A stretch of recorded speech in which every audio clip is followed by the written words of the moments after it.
Alors l'envie d'écrire, elle m'est venue à la suite d'un concours de nouvelles sur un site internet que j'ai reçu alors que j'étais en pleine opération de police. Oui, parce que je suis flic depuis 18 ans, mais ça fait 6 ans que je suis plus flic. Alors vous ferez le calcul, c'est compliqué, même moi je m'y perds. Mais voilà, il y a un concours de nouvelles qui arrive sur mon téléphone portable. Je l'efface une fois parce que je pense pas que je peux ou que je sais ou que j'ai envie d'écrire. Je l'efface une deuxième fois quand il arrive dans l'après-midi, puis une troisième fois quand il arrive le soir. Et puis je me dis qu'à la quatrième fois où il réapparaît, ce qui est assez étrange, je décide donc en fait de regarder ce que c'est. J'écris une nouvelle et je gagne la troisième place. Et donc c'est à ce moment-là qu'on m'a conseillé d'écrire un roman policier en gardant la sensibilité de cette nouvelle-là et en parlant du quotidien un peu rugueux et testostérone des flics du 93. Et ça, c'était donc mes premiers romans.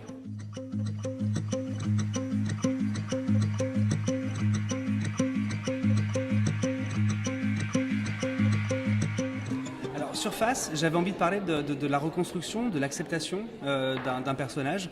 Donc j'ai décidé dès les premières pages de le détruire totalement. Donc on lui tire dessus. C'est un personnage qui manque de mourir. Et surtout, j'avais envie de parler d'une personne qui est très chère à mon cœur, d'une héroïne dans ma vraie vie. Elle s'appelle Babette, elle est flic. Elle a manqué de mourir pendant une opération de police. Elle a subi de nombreuses opérations chirurgicales pour se reconstruire. Et aujourd'hui, elle fait partie d'un groupe d'élite de la police judiciaire. Et donc j'avais envie de mettre à l'honneur ces gens de tous les jours, ces gens du quotidien, les policiers, mais aussi les gendarmes, les militaires, peut-être aussi les enseignants, les aides-soignantes, les infirmiers, en fait tous ces gens qui sont là pour vous et dont on parle trop peu. Et j'avais envie de la mettre en avant et autour de ça je construis une énorme intrigue avec beaucoup de rebondissements et tout ça. Mais d'abord c'est l'humain qui compte, c'est l'humain qui prime.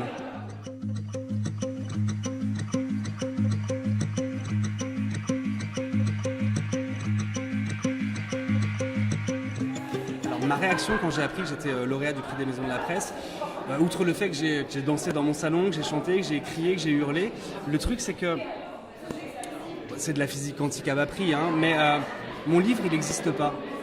Tant qu'il n'a pas été ouvert, tant qu'il n'a pas été lu, tant qu'il n'a pas été terminé par un lecteur, mon livre n'existe pas. J'ai beau inventer tous les personnages, j'ai beau inventer toutes les histoires, toutes les intrigues et tous les rebondissements, tant que ça n'a pas été lu, ça n'existe pas. C'est comme ce chat dans la boîte en carton.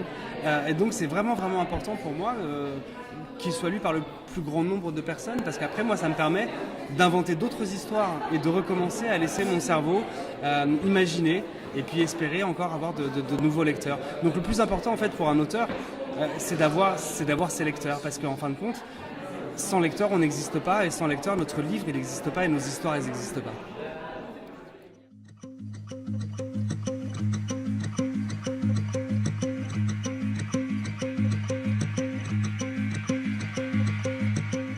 Alors j'entretiens un lien tout particulier avec les maisons de la presse, tout simplement parce que je les connais, parce que j'aime bien faire le service après-vente de mes bouquins.